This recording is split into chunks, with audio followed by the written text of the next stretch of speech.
एक बोट उलटलेली आहे. मला वाटतं एलिफंटाकडे चाललेली होती. महत्वाची गोष्ट हीच आहे, उरण आणि आपण मुंबईच्या मध्ये ही बोट उलटल्यानंतर आम्ही तेच पाहत होतो की रेस्क्यू ऑपरेशन सुरू आहेत का.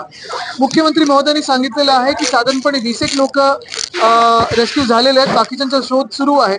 ईश्वरचरणी आमची हीच प्रार्थना आहे की सगळेच सुखरूप सापडावेत आणि सगळेच वाचावेत, ही आमची आता प्रार्थना. नियम कुठलेही पाळले जात नाही, सेफ्टी जॅकेट नसतात, बघा, प्रवासी हे संख्या जास्त सगळं भरली जाते. चौकशी वगैरे आम्ही नंतर मागूच, ह्याच्यावर चर्चा होईल. मला वाटतं उद्या देखील चर्चा होईल.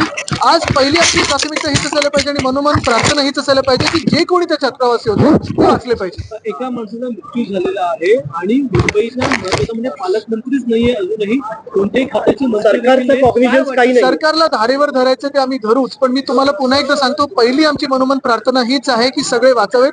एकाचा मृत्यू झालेला आहे, आपण आता मला सांगितलेलं आहे. हाऊस मध्ये देखील आम्ही विषय घेतला, उद्या देखील घेऊ. थोडी माहिती अजून आल्यानंतर आम्ही घेऊच.